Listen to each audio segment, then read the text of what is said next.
Hello everyone, মই অপৰাজিতাই পুনৰবাৰ স্বাগতম জনাইছোঁ অপৰাজিতা মেধিৰ অন্য এটি ভিডিঅ'লৈ। আশা কৰোঁ ভিডিঅ'টো চাই ভাল পাব, শেষলৈকে চাই থাকক আৰু শেষত জনাবলৈ নাপাহৰিব যে ভিডিঅ'টো চাই আপোনালোকৰ কেনে লাগিল। এতিয়া প্ৰায় বাজিল 12টাই, এতিয়াহে ভিডিঅ' আৰম্ভ কৰিছোঁ। দিনটোনো কি কৰোঁ আপোনালোককো দেখাবলৈ চেষ্টা কৰিম, চাই থাকক ভিডিঅ'টো শেষলৈকে। মই যাওঁ দুপৰীয়াৰ সাজ ৰান্ধিবলৈ। বিশেষ এটা ৰেচিপি আপোনালোকক দেখাম, চাই থাকক। মই বনাম লাই শাক খাৰ দি মাছৰ লগত। এইবিলাক গোটেইবিলাক ৰেডি কৰি লৈছোঁ। ইয়াত মাছ, ইফালে লাই শাক, পিঁয়াজ, আদা, নহৰু। চাই থাকক ভিডিঅ'টো শেষলৈকে। কেৰাহী প্ৰায় গৰম হৈ গ'ল, মিঠাতেল দি মাছখিনি ফ্ৰাই কৰি লওঁ।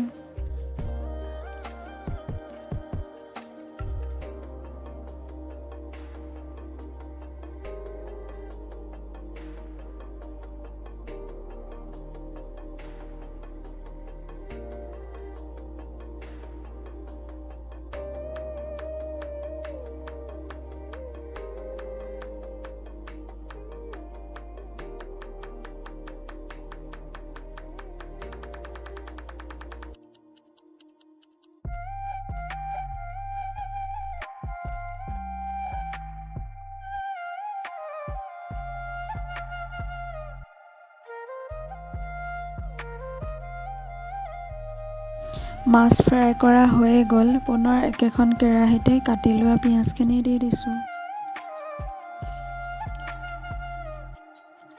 পিঁয়াজখিনি আধা ভাজা হওঁতে ইয়াতে থেতালি লোৱা আদা নহৰুখিনি দি দিছোঁ।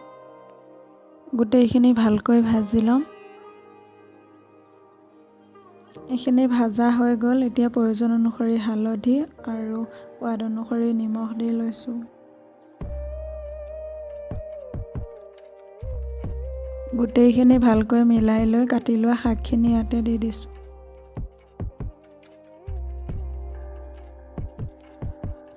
এইখিনি মিলাই দুবাৰমান লৰাই ঢাকন লগাই 5 মিনিটমানৰ কাৰণে ৰাখি দিম।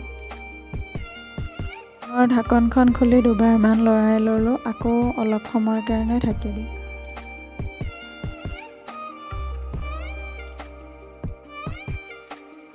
শাকখিনি ভাজা প্ৰায় হৈ গৈছে। এতিয়া ইয়াতে খাৰ দি দিম। কলগছ পুৰি যে কলা খাৰ বনাই, সেই কলা খাৰ দি দিছোঁ। গোটেইখিনি ভালকৈ মিলাই আকৌ 5 মিনিটমানৰ কাৰণে ঢাকন লগাই ৰাখিম।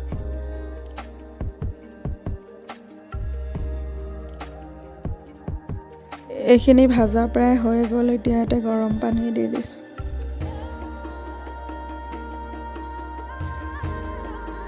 তৰকাৰীখিনি ডাঠ হ'বৰ কাৰণে এতিয়া মই ইয়াত আটা ব্যৱহাৰ কৰিম। অলপ অলপকৈ আটা দি লাহে লাহে লৰাই থাকিম, নহ'লে লাডু হৈ যাব গোটেইবোৰ। আটা দিলে তৰকাৰীখিনি সোৱাদটো ভাল হয় আৰু লগতে ডাঠ হয়।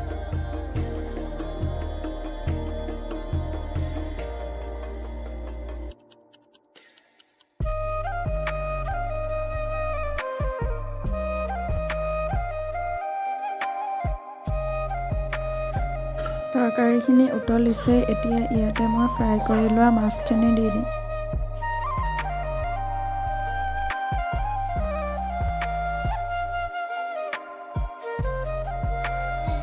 তৰকাৰীখিনি 10 মিনিটমান উতলিবলৈ দিম মাছ দিয়াৰ পিছতো, তেতিয়াহে মাছৰ টেষ্টটো তৰকাৰীখিনিলৈ যায়। আৰু ইফালে মাছ পুৰি আছোঁ পিটিকা কৰিবৰ কাৰণে। ৰেডি হৈ গ'ল আমাৰ মাছৰ তৰকাৰী। আমাৰ ৰিধি শুই আছিলে, ৰিধি উঠি গ'ল। ইফালে মোৰ লাই শাক খাৰ দি মাছ হৈ গ'ল, ইফালে মাছ পুৰিছোঁ পিটিকা কৰি, আৰু ইফালে মাংস বনাবলৈ আছেই। ইয়া চাই থাকক ভিডিঅ'টো। আমি মাংস বনাই আছোঁ। ইয়া হয়নে? আমি ককৰ বনাই আছোঁ ন। ইফালে আমাৰ ৰিধি কৈছ দেখি আছে।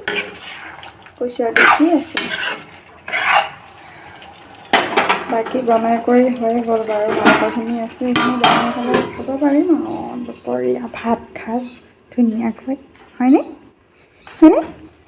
এতিয়া তোমাৰ গাটো ধুৱাই আনো ব'লা, গাটো ধুৱাই আনো।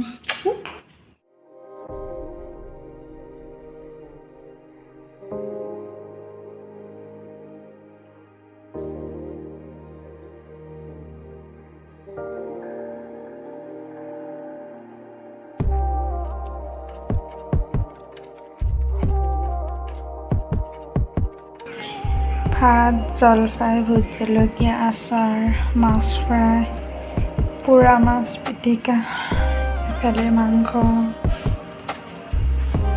সাৰ দিয়া লাই শাক আৰু মাছ।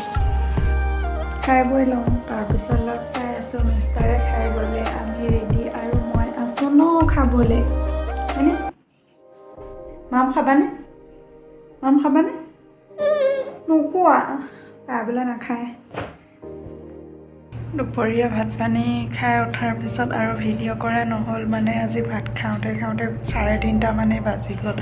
খাই বৈ উঠি বাচন বৰ্তন ধুই আজৰি হোৱালৈ সন্ধিয়াই হ'ব হ'ল, আৰু সন্ধিয়া টাইমতো জানেই কিমান কাম, ইটো সিটো কৰা আৰু ভিডিঅ' কৰা নহ'ল। এতিয়া বাজিলে 7:30, চাহ তাহ খাই উঠিলোঁ আমি। এতিয়া যাওঁ ৰাতিৰ সাজ ৰান্ধিবলৈ, কিনো বনাওঁ আপোনালোককো দেখাওঁ। আৰু আহি গ'লোঁ কিটচেনলৈ ৰাতিৰ সাজ ৰান্ধিবলৈ, আৰু আজি মই বনাম মিছা মাছৰ চৰচৰি। এফালে দিনতে সৰিয়হ তিয়াই থৈছিলোঁ, এইখিনি ধুই ল'লোঁ ভালকৈ, আৰু এইখিনি হৈছে মিছা মাছ, পিঁয়াজ,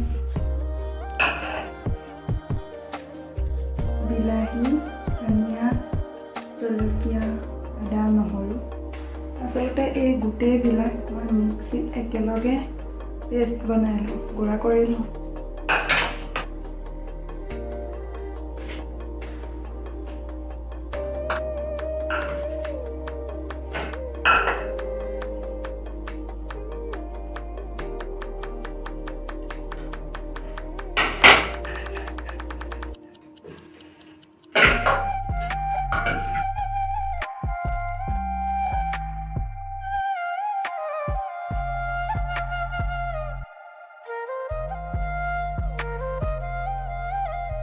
কেৰাহী প্ৰায় গৰম হৈছে, এতিয়া ইয়াতে মিঠাতেল দি দিলোঁ। এতিয়া মাছখিনি ইয়াতে ফ্ৰাই কৰি লওঁ।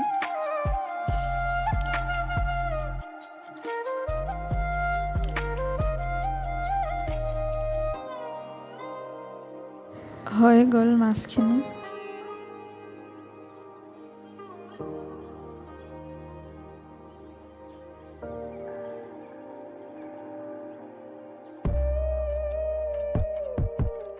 একেখন কেৰাহীতে জিৰা কেইটামান দি দিছোঁ, আৰু পেষ্ট বনাই লোৱা বগা সৰিয়হ, কেঁচা জলকীয়া, ধনিয়া, আদা, নহৰু পেষ্টখিনি দিলোঁ। ভালকৈ গোটেইখিনি লৰাই লওঁ। সোৱাদ অনুসৰি নিমখ আৰু প্ৰয়োজন অনুসৰি হালধি দি লৈছোঁ। গোটেইখিনি ভালকৈ মিলাই লৈ ঢাকন লগাই 5 মিনিটমানৰ কাৰণে ৰাখি দিওঁ। 5 মিনিটৰ পিছত পুনৰ লৰাই লৈ ইয়াতে গৰম পানী দি দিছোঁ, অলপমান পানী দিছোঁ, বহুত বেছি নহয়, আৰু মাছখিনিও দি দিলোঁ। আকৌ 5 মিনিটমানৰ কাৰণে ঢাকন লগাই ৰাখি দিম। ৰেডি হৈ গ'ল আমাৰ মিছা মাছৰ চৰচৰি, আৰু অলপ ধনিয়া কাটি দিছোঁ ইয়াতে। ৰাতিপুৱা ব্ৰেকফাষ্ট বনাইছিলোঁ, অকণমান ভিডিঅ' কৰি পেলাই থৈ দিছোঁ। এইখিনি লৈছোঁ ময়দা আৰু বন্ধাকবি, গাজৰ, ধনিয়া। ইফালে আমাৰ ৰিধিৰ চিঞৰ শুনিছে নহয়, অ মাইনা কৰি থকা। আৰু লৈছোঁ 2টা কণী, এইটো বাচনতে গোটেইখিনি মিলাই লওঁ। ফাৰ্ষ্ট ময়দাখিনি দি দিছোঁ, তাৰপিছতে কণী 2টা ভাঙি দিলোঁ।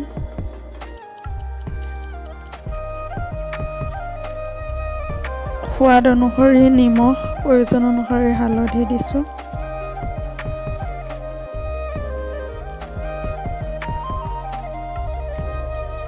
এতিয়া মিহি মিহিকৈ পিহনাত পিহি লোৱা গাজৰ আৰু ধনিয়া, বন্ধাকবিখিনি দি দিছোঁ।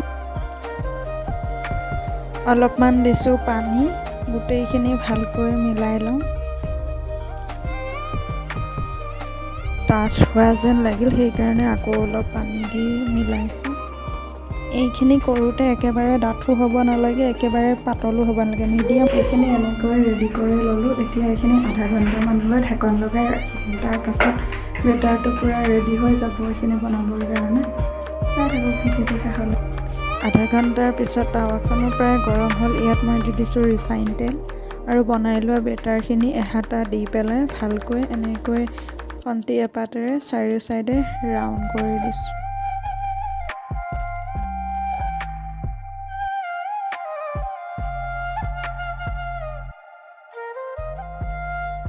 লুটিয়াই লৈ উল্টা ছাইডটোতো অলপ ৰিফাইন দি দিছোঁ। ৰেডি হৈ গ'ল আমাৰ পৰঠা। কেতিয়াবা এনেকৈ বনাই খাবচোন, টেষ্টিও হয়, লগতে বহুত হেল্ডিও হয়, চব্জিবোৰো থাকে। ভিডিঅ'টো ইমানতে সামৰণি মাৰিছোঁ। যদি ভিডিঅ'টো চাই ভাল পালে লাইক, কমেণ্ট, শ্বেয়াৰ কৰিবলৈ নাপাহৰিব। আপুনি যদি মোৰ চেনেলত নতুনকৈ আহিছে, চেনেলটো ছাবস্ক্ৰাইব কৰি কাষতে থকা বেল আইকনটো প্ৰেছ কৰি অল কৰি দিব, যাতে আহিব লগা নতুন নতুন ভিডিঅ'ৰ ন'টিফিকেশ্যনবোৰ পাই থাকে। পুনৰ লগ পাম এটি নতুন ভিডিঅ'ৰ সৈতে। আজিলৈ আহিছোঁ। ভিডিঅ'টো চোৱাৰ বাবে বহুত